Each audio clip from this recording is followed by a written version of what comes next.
Why, hello and welcome to the Georgian Book Club. So, I've got an interesting book for you. Well, interesting as it's a word I can use to describe this book for you this week. But before we start, if you would like to support this channel, remember there is our shop where we have books and other writing services. There is our Redbubble shop where we have over 100 designs. So you can support us in both of those places. You can also support us by liking, subscribing, commenting and sharing if you don't want to spend any money, which is absolutely fine. Completely understand that. So, I read a book, and I read the book because I was using it for research anyway, and the book that Janice is supposed to do, she hadn't finished. So I thought, oh, well, I'll just keep reading this.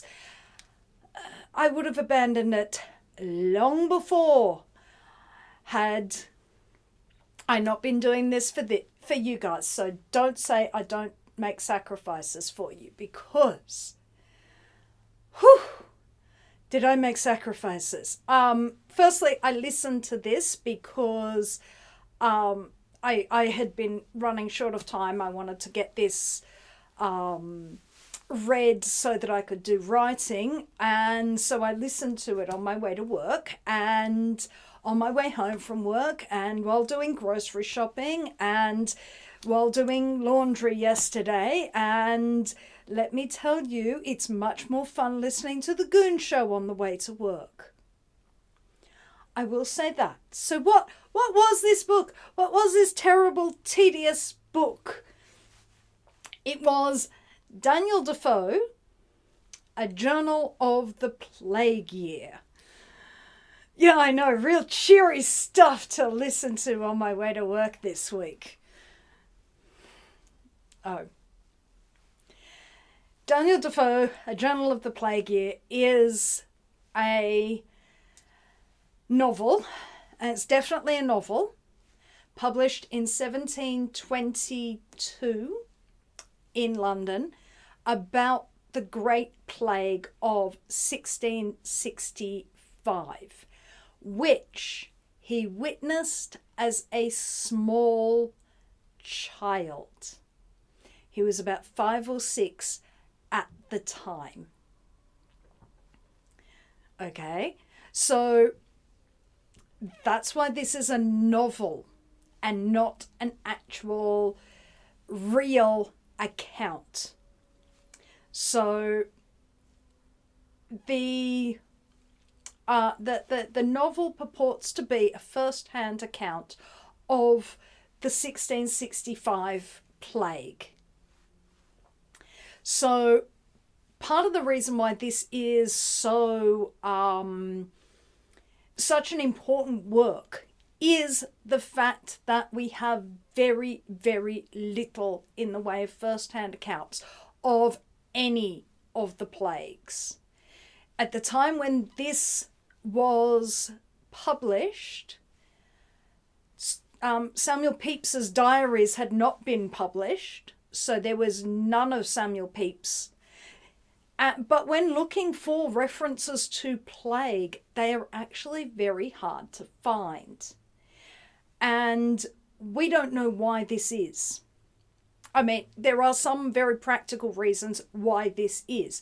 Diary writing was not an art form yet, which is why Samuel Pepys's diary is such an important piece of writing. It is the beginning of early modern people seeing themselves and their ordinary lives as a subject to record.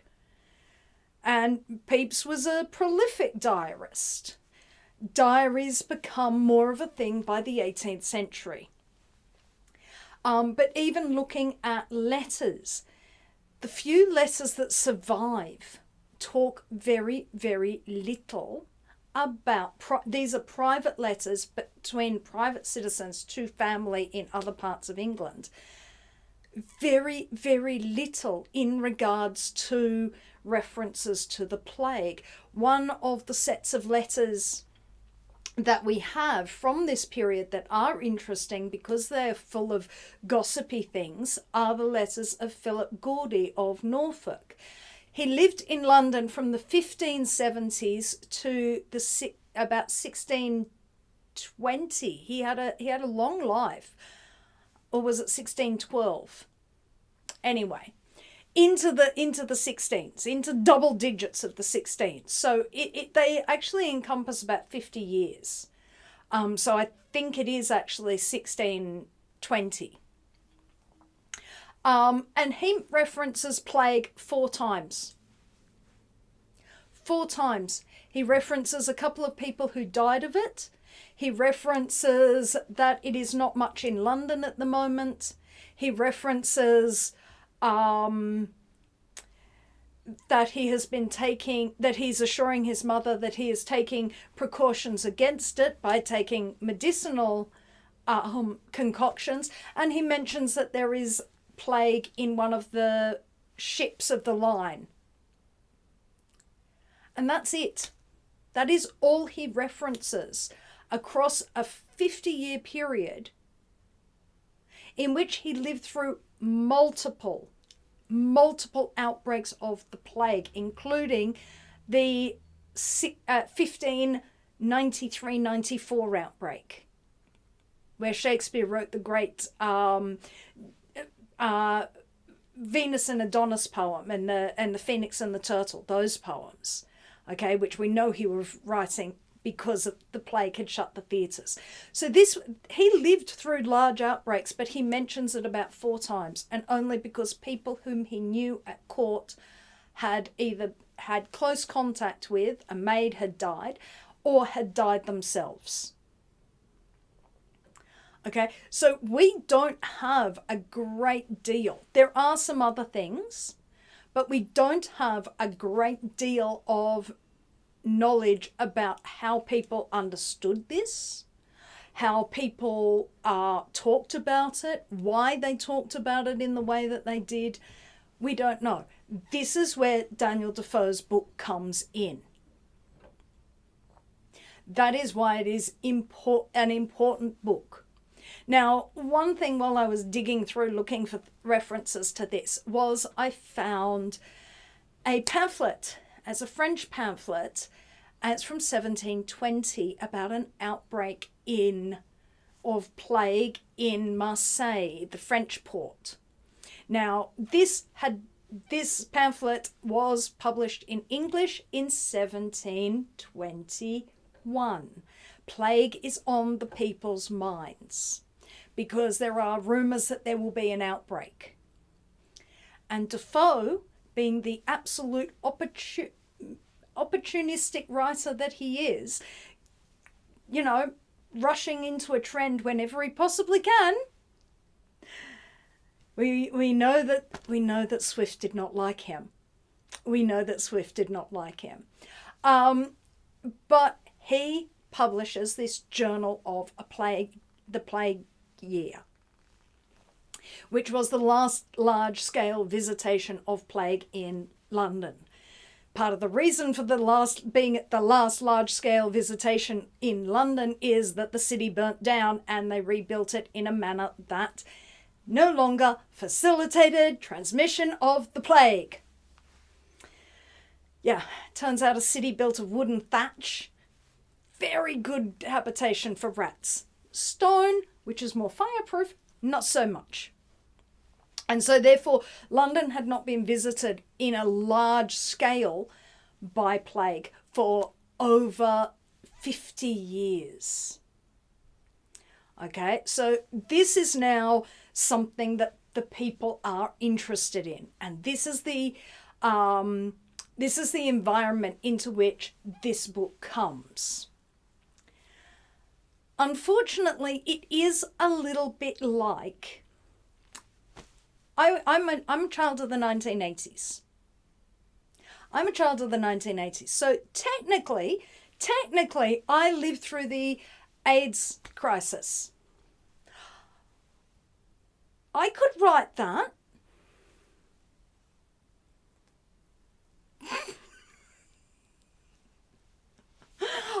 I could write a history of the AIDS crisis from a 6-year-old's perspective, which is a little bit what this feels like.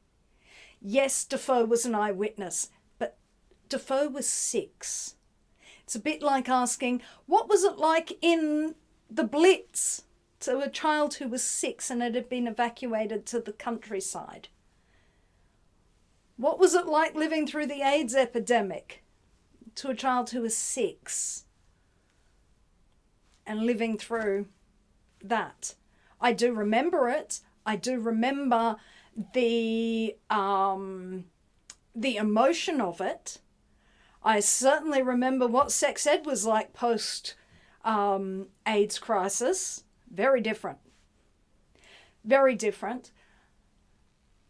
But, so that's the 90s. But it doesn't mean that you can call that an eyewitness account. It requires research. Defoe did do that. But, and here's the other but, what's the book like to read?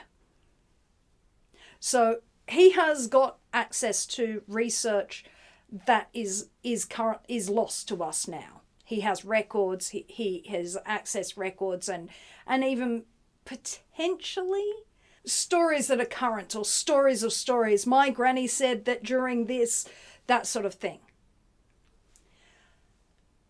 And so this creates a very odd book.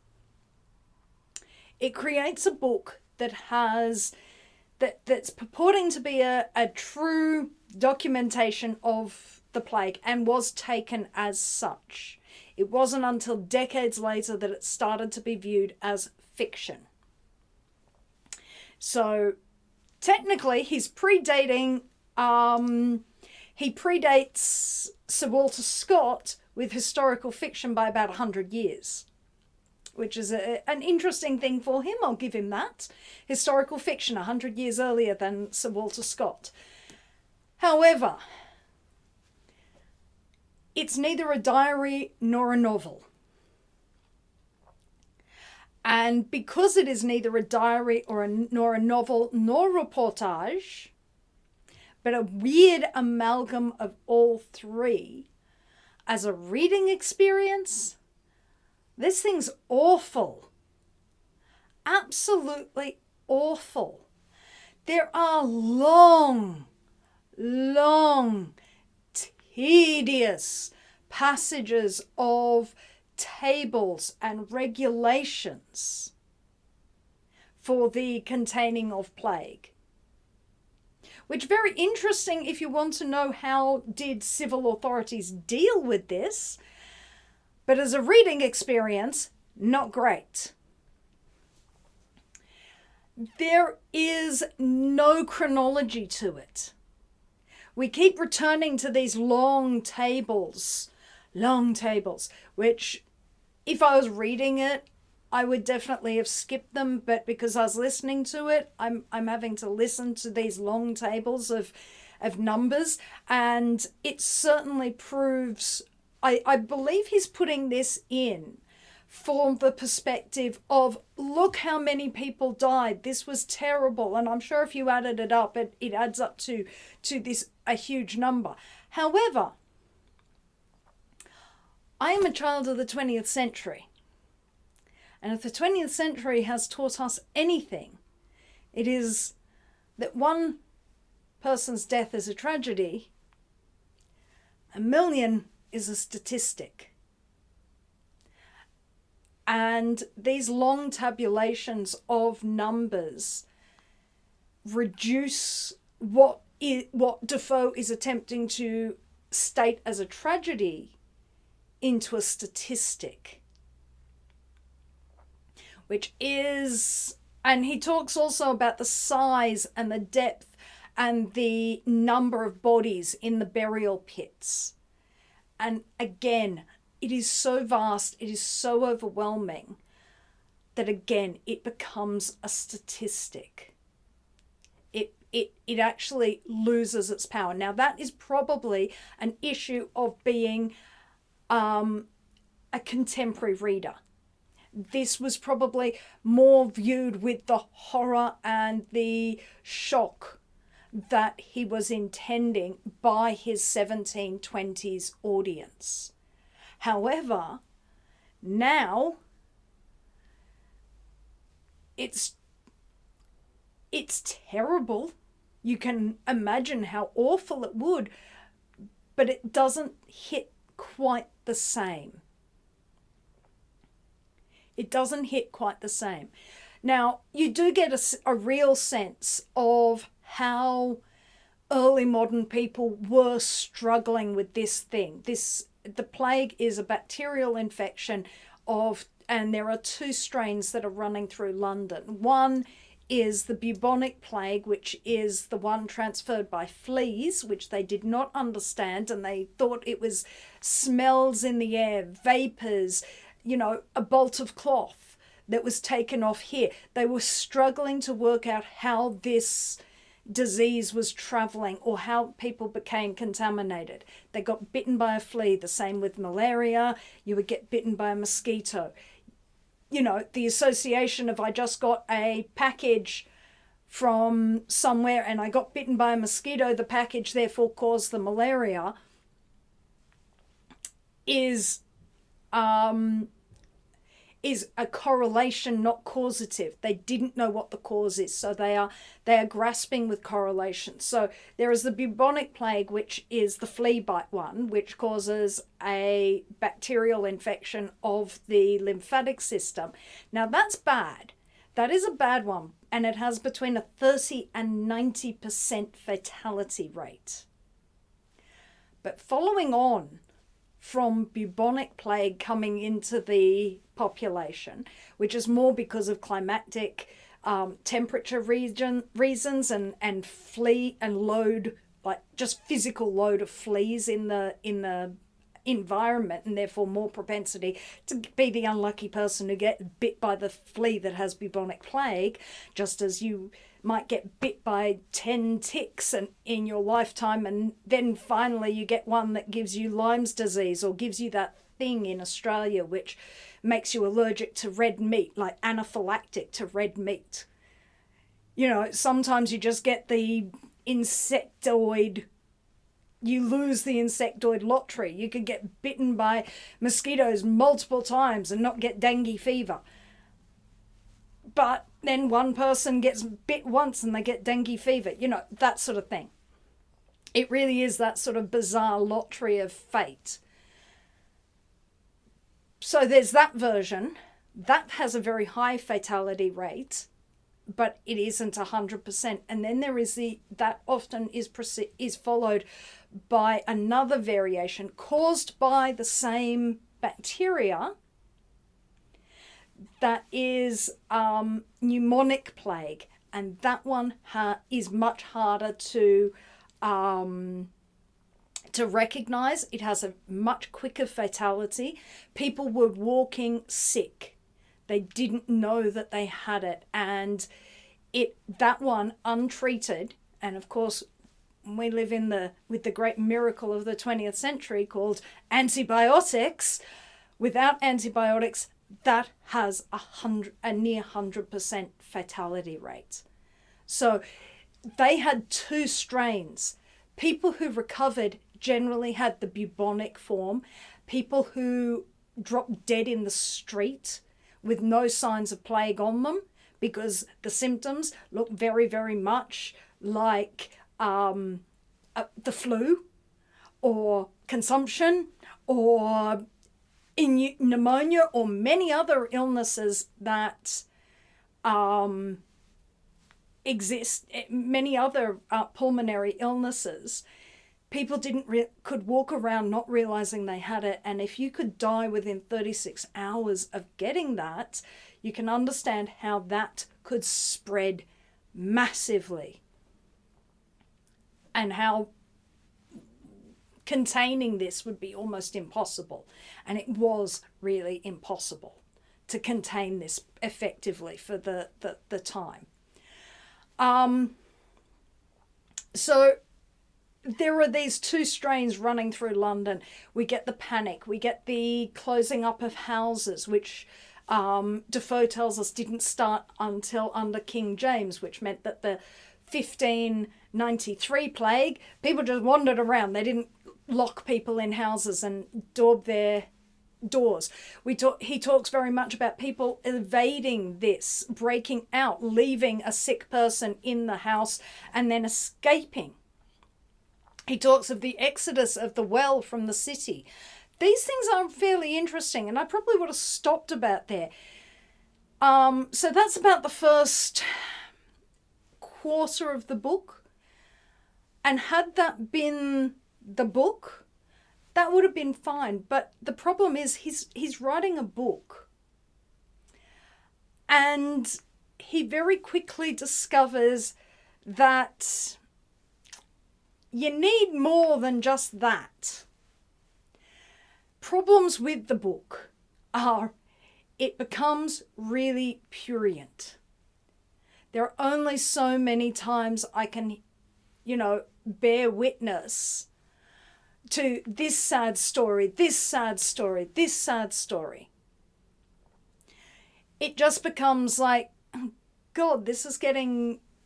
It becomes prurient. You feel this is in bad taste. This is in bad taste, gawping at these people suffering. I would say one of the highlights of the book is actually this little story of these three brothers who leave London. Now, this is probably entirely invented. They leave London and they go out into the countryside. They camp and they build little huts in fields, and the ordinary people, the villagers are very wary of them, but they do this throughout the summer until they eventually return to London in December, which is when the plague died down, because fleas don't breed in the cold.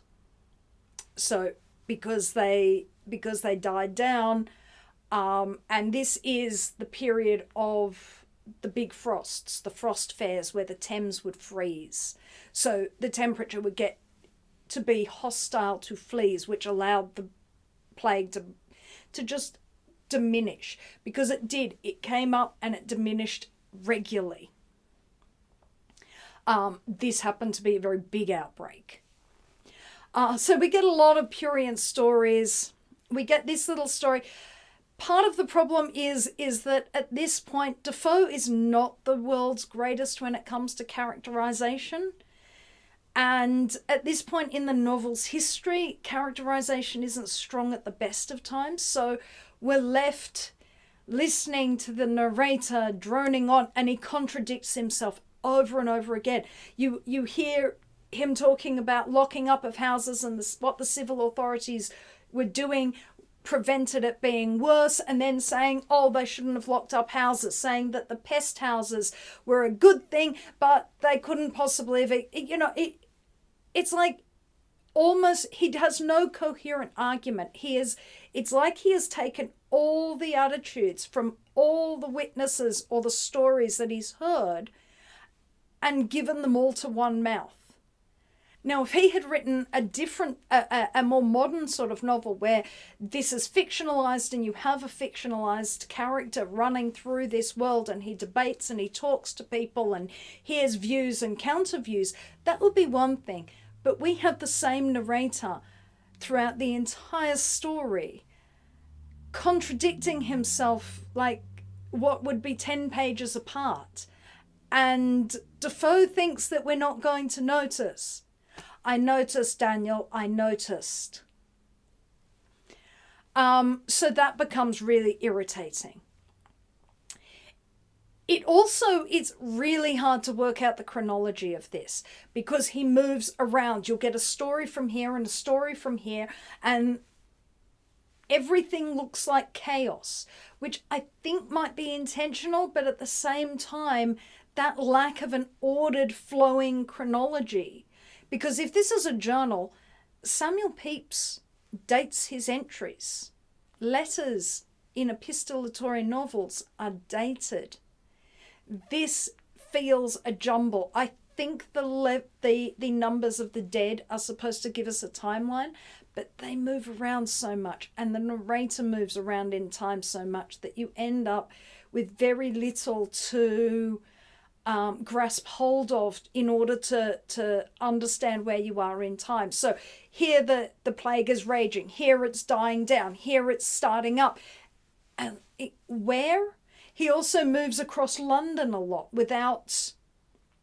And this is probably not something that Daniel Defoe can be faulted with, because he is writing something with the intention of a London-based audience, that they will know the geography of London. But certainly listening to it as an audiobook, I needed a map. I needed to know where on earth I was. Now, Defoe also doesn't make a great deal of difference between rich and poor. It becomes very clear that the plague rips through poor communities more than it's ripping through rich communities. Partly because the rich communities went off somewhere else, but also because the poor, this is a city with slums, and those conditions are obviously going to exacerbate a highly contagious bacteria that's running through the population, bacterial infection. Okay. He does talk about the fact that this stopped trade, but he talks about that right at the end of the book and not earlier on. There are a lot of bits where it's like, oh, I needed to talk about this, I needed to talk about this, and they're just dumped in there, and you feel like,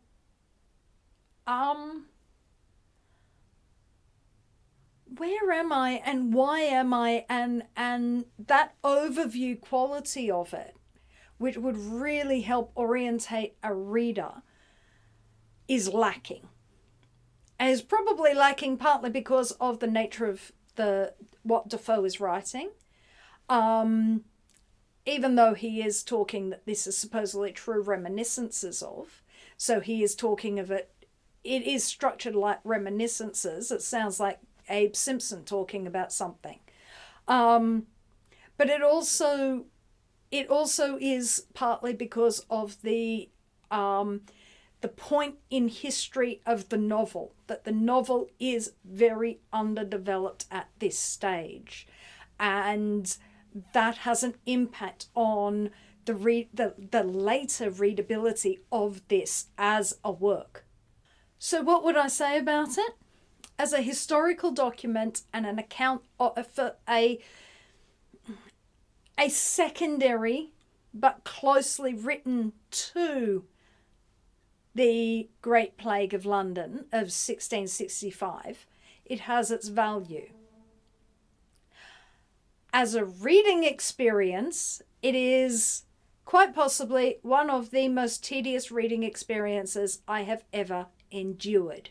And I listened to it rather than read it. If I was reading it, there are huge passages I would have skipped.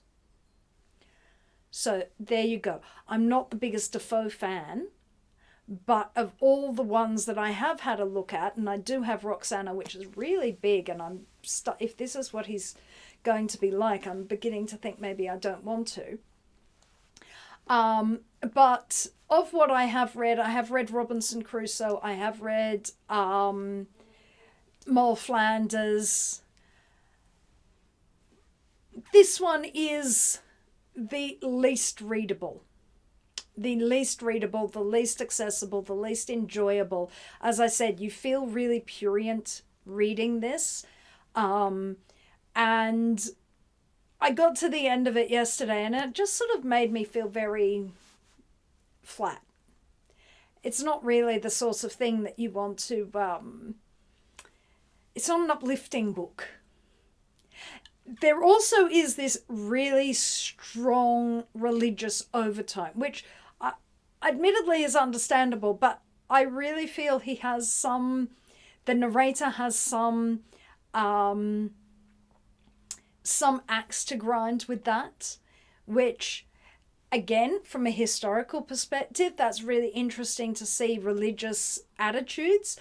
But from a reading perspective, and I think Defoe is saying something about Queen Anne, about morals and attitudes in Queen Anne period with this, as the Great Plague and the Great Fire of London are seen by the narrator as punishments of God on the decadence of the Restoration monarchy, then, you know, this is a bit of an attack on the Stuarts, an oblique attack, an attack on Stuart decadence. I don't think he would like Georgian decadence any better than he likes Stuart decadence, to be honest, though.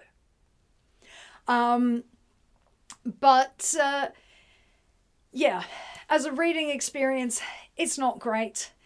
It has internal conflicts which are, whether they are intentional or not intentional, are just tedious to read. It feels very prurient to read, and thank goodness it's short, because I could get it over and done with in a week. But that is A Journal of the Plague Year. So I will see you again with a much more interesting book sometime later. Until then, farewell. If you would like to support this channel, come across to the Black Cockie Press website, www.blackcockiepress.com.au, where you will find books and other writing services to help with your writing.